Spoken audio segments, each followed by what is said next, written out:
Halo kawanah dan kaum berbahan dimanapun berada, bagaimana kabarnya? Kembali lagi bersama Mamang Boy yang akan mengembalikan semangat kalian dengan asupan film yang amat sangat membagongin dan membrutalin. Yang kali ini Mamang Boy akan merangkum film asal Korea berjudul The Gangster, The Cop, The Devil yang dirilis tahun 2019. Film ini diangkat dari kisah nyata yang sangat kelam di mana tahun 2005 saat itu terjadi pembantaian oleh seorang psikopat. Film ini dibintangi oleh ua-uaan saya asal Korea yaitu Ma Dong-suk yang pastinya kalian sudah tahu akan tenggelannya yang sangat pulen dan mematikan. Tanpa mengurangi rasa hormat, langsung saja atur posisi diuk, naikkan volume HP, logorkan kolor kalian, jangan lupa kopi dan rokok. Selamat menonton dan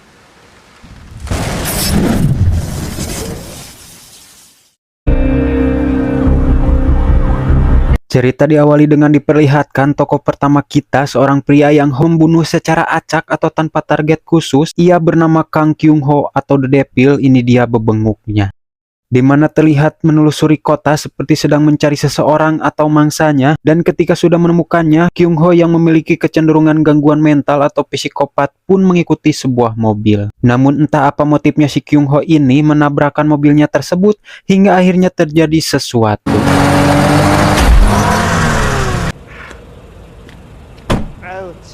찍을 필요는 없을 텐데.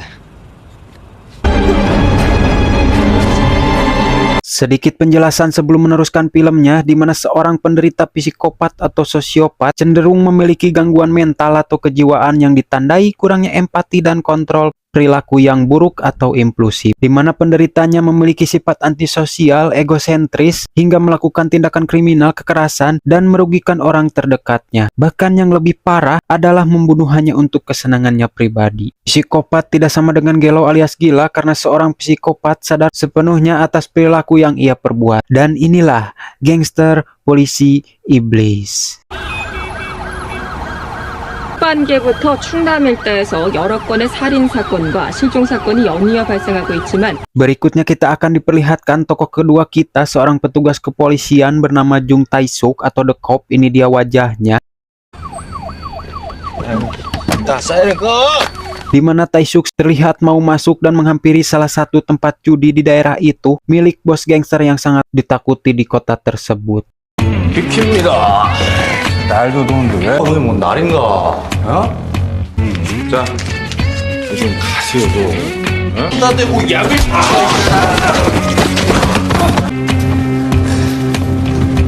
자, 상품권 마레깡 현행범으로 체포합니다.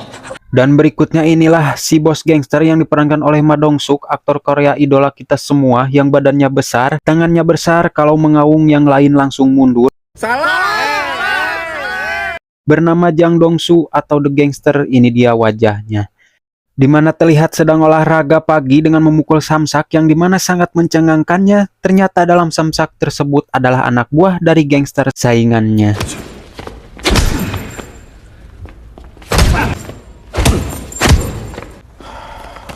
자, 내려. 잘 싸서 돌려보내. Setelah olahraga, Dong-su yang mengetahui bahwa tempatnya didatangi oleh polisi dan satu anak buahnya dibawa, dia pun menelepon atasannya Tae-suk untuk memberitahu bahwa anak buahnya telah dibawa oleh bawahannya. 이 새끼 또 왔습니다. 뭐? 그 시발놈한테 물어보시고 그걸 혼자 다 드시니까 밑에 애들이 남의 사업장 와서 이러는 거 아닙니까? Saat Dong-su mau keluar untuk pergi, terlihat banyak sekali anak buahnya yang tungkul alias nunduk, sehingga dapat disimpulkan bahwa Dong-su adalah orang yang sangat amat disegani dan dihormati. Adegan kembali ke Tae-suk yang mau beranjak ke polsek, namun ia dapat telepon dari rekannya yang memberitahu bahwa telah terjadi pembunuhan pada malam hari, hingga Tae-suk pun OTW ke TKP dan ternyata itu pembunuhan di awal film tadi. Walaupun Tae-suk orangnya selengean, barbar, polontong, jumawa, tapi ia adalah orang yang pantang menyerah dalam menyelidiki suatu kasus, hingga petunjuk sekecil korong alias upil pun dapat ia temukan. Dan Tae-suk berasumsi bahwa korban telah ditabrak dari belakang oleh si pelaku. 죄송합니다, 사저인 팀장님. 중독. 아, 봐봐. 이거 추돌 같지? 차라리 그랬으면 좋겠다, 우발적으로다가. Beralih ke uas saya di mana sedang minum amer dengan rival bisnisnya sekaligus bos gangster lain, di mana mereka sedang melakukan perang dingin untuk menguasai kota tersebut. Hingga rivalnya ini terus poporongos meminta sedikit wilayah untuk dikuasainya, sehingga tangan kanan Dongsu pun angkat bicara agar lebih sopan pada bosnya. 룸빵, 나이트클럽 이런 거 더 먹겠다고 싸우던 거군. 아, 차원이 다릅니다. 미쳤나 형님들 앞에서 풀어주긴 뭘 풀어줘. Dongsu yang kesal pun langsung nangtung seketika karena mereka tidak sopan malah guntreng alias ribut di depan para bos dan langsung memukul anak buahnya sendiri dilanjut dengan mencabut gigi anak buah rivalnya. 얘기하는데 이 새끼들이 돌았나 이씨. 일로 와.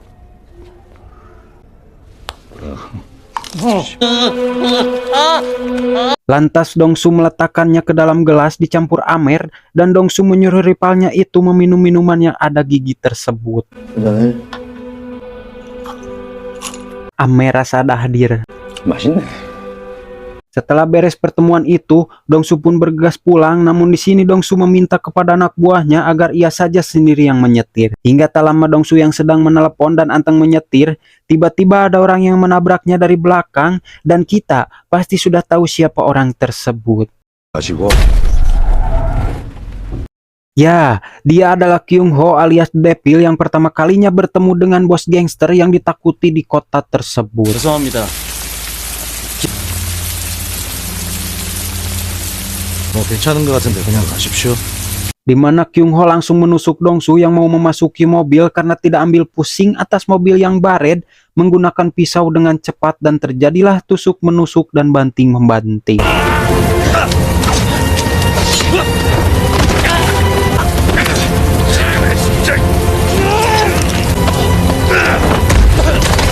Namun Kyung Ho sangat amat terkejut dengan korbannya kali ini karena Dongsu yang sudah terkena tikaman pisau beberapa kali pun mampu meladeninya dan melawannya. Dirasa telah salah memilih korban, Kyung Ho pun langsung beranjak pergi dan meninggalkan Dongsu yang sudah ngegoler di jalan bersimbah darah dan air hujan akibat mendapatkan beberapa kali tikaman di tubuh.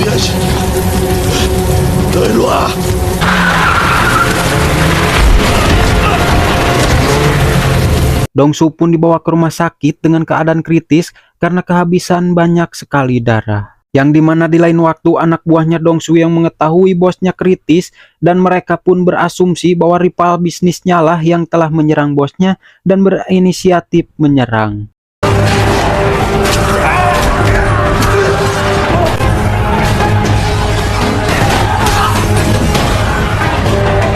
Bersamaan dengan sadarnya Dongsu, kita akan melihat Kyung Ho yang sedang mengobati luka di dada sebelah kiri akibat melawan Dongsu dengan alkohol dan hektar.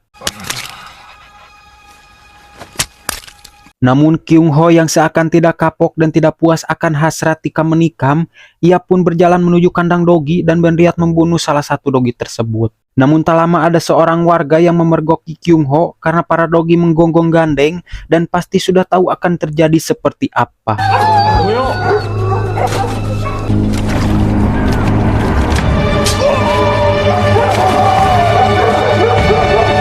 Waktu pun berlalu, keesokan paginya terlihat Tae-suk menemui Dongsu untuk meminta informasi atas kejadian yang menimpanya semalam. Namun di sini Dongsu pun enggan memberitahu ciri-ciri si pelaku karena ia akan mencarinya dan membunuhnya dengan tangannya sendiri.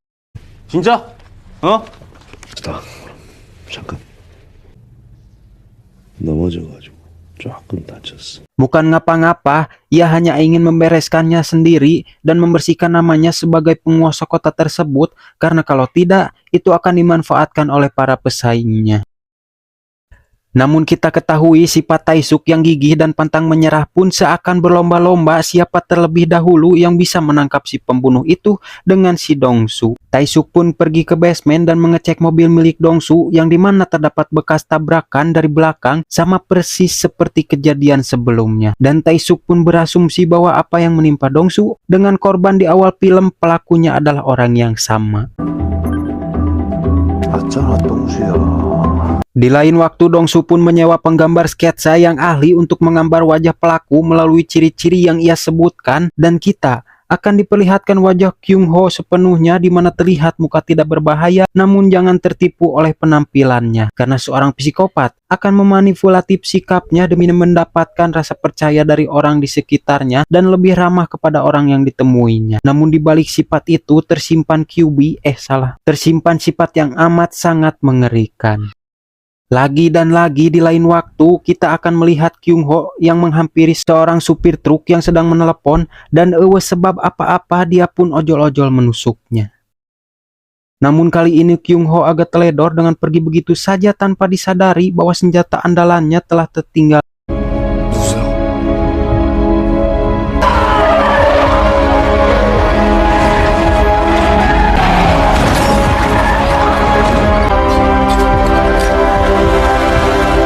Setelah melakukan penyelidikan, tangan kanan Dong-su pun mendapati mobil dan sebilah pisau yang digunakan Kyung Ho saat beroperasi. Namun karena tidak mempunyai ahli forensik dan keterbatasan mencari data, akhirnya Dong-su pun meminta Tae-suk untuk bekerja sama agar bisa menemukan si pembunuh berantai itu alias Kyung Ho, dan mereka pun sepakat untuk saling membantu. 여보세요. 나 장동수요.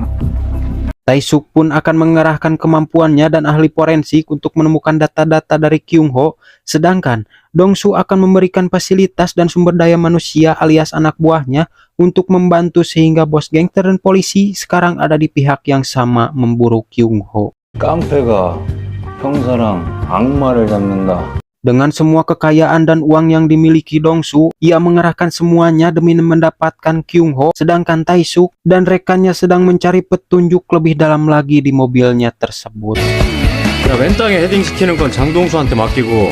Di mana kita ketahui bahwa Dong-su juga memiliki barbuk alias barang bukti lain, sebuah pisau yang digunakan si Kyung Ho untuk melancarkan aksinya. Di mana sangat mencengangkannya, Dong-su secara diam-diam menyuruh anak buahnya untuk membunuh rival bisnisnya menggunakan pisau tersebut, hingga saat olah TKP oleh kepolisian kematiannya itu disebabkan oleh pembunuh berantai alias Kyung Ho. Pinter oge si Uwa.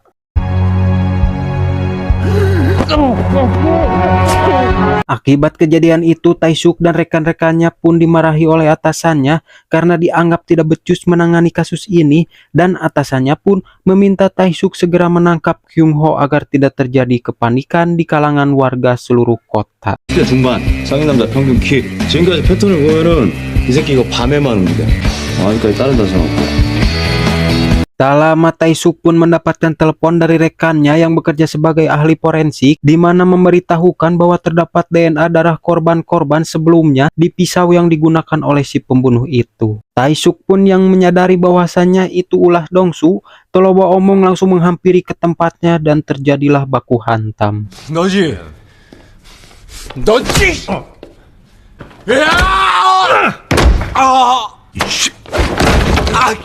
Karena Tae-suk masih butuh sumber tenaga manusia dan fasilitas dari Dong-su, akhirnya Tae-suk pun mau tak mau mengalah dan ingin fokus kepada masalah Kyung Ho dibanding menguruskan kematian bos gangster itu.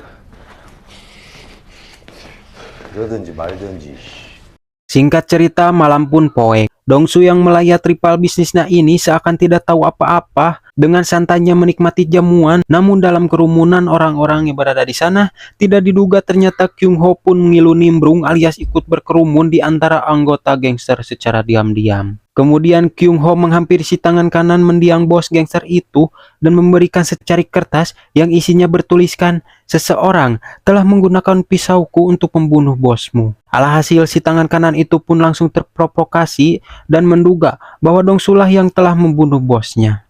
Di lain waktu, Kyung Ho pun masih tetap membunuh secara acak, di mana ia menggunakan trik yang sama, yaitu menabrak mobilnya ke mobil korban, dan sampai di sini masih belum diketahui apa sebenarnya motif Kyung Ho melakukan pembunuhan tersebut. Scene pun berpindah. Dong-su dan Tae-suk yang sedang memeriksa mobil Kyung Ho untuk menemukan petunjuk lain, mereka pun dikejutkan dengan kedatangan kelompok musuh yang dipimpin oleh tangan kanan si bos gangster rivalnya itu untuk membalaskan dendam atas kematian bosnya.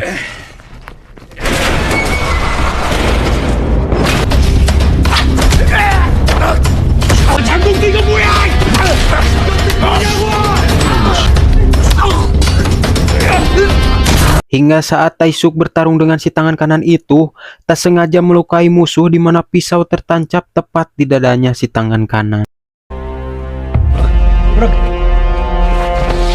야, 끝났어. 그만해. Akhirnya Dongsu pun membereskan kekacauan itu sebagai rekan di pihak yang sama dan akan menutupinya karena Dongsu tak mau Taisuk loba pikiran dan mau fokus saja ke kasus Kyung Ho. Singkat cerita, Taisuk yang berada di polsek pun diberitahu oleh rekan forensiknya bahwa telah berhasil menemukan identitas dan alamat menggunakan sidik jari. 근데 네가 준 핸들 커버에서도 그런 게 나왔거든? Di mana Taisuk langsung menuju ke rumah Kyung Ho, namun ternyata rumah tersebut telah kosong dan ditinggalkan selama 3 bulan. Namun Taisuk menemukan sebuah foto yang ketika disamakan dengan sketsa yang dibuat Dongsu, ternyata hasilnya sama.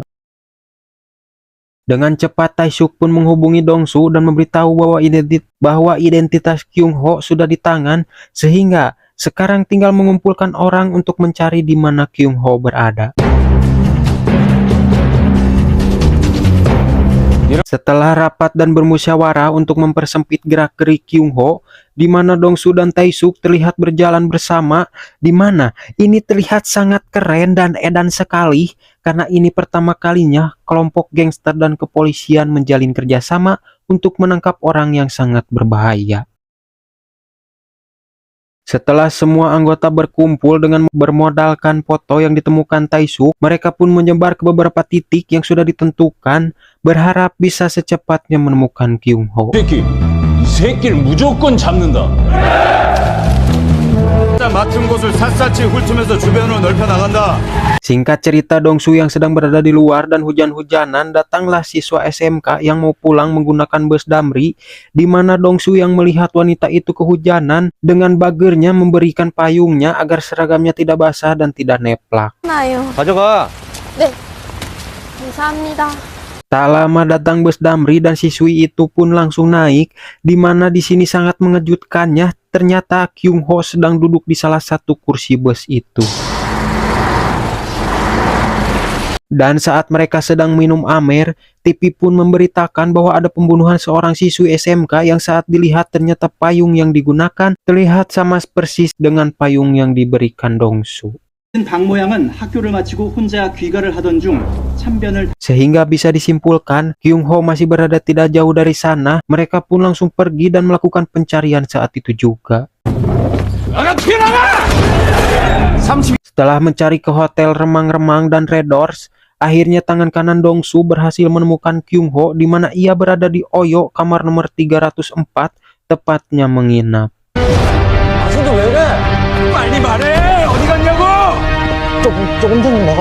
Di mana saat kemunculan Kyung Ho langsung dikejar oleh Taisuk, disusul oleh Dongsu, sehingga terjadi kejar-kejaran dan tabrak-tabrakan.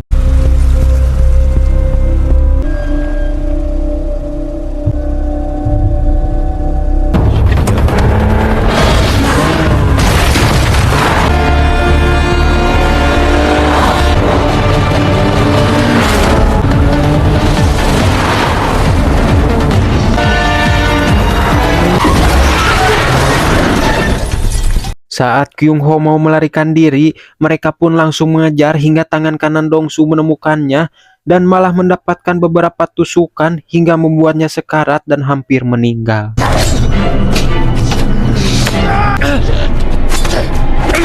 Dongsu yang mengetahui itu langsung menghampiri dan Kyung Ho pun sudah pergi setelah menikam anak buahnya itu.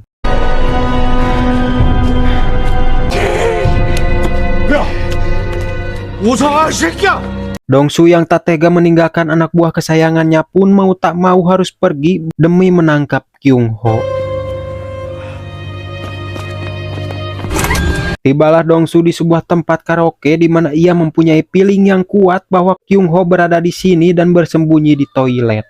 Dongsu pun langsung menobrak panto hingga Kyung Ho pun tertindih. Dengan penuh amarah yang sudah memuncak, Dongsu pun memberikan beberapa sentuhan mesra ke wajahnya.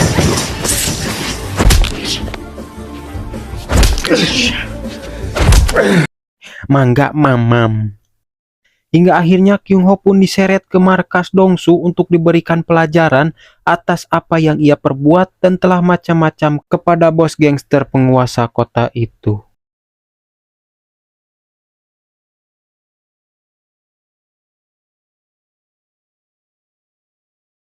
Sampailah Dongsu di markas dengan Kyung Ho yang terikat di kursi dan masih sempat-sempatnya ia tersenyum dan tertawa, padahal yang dihadapinya adalah bos gangster.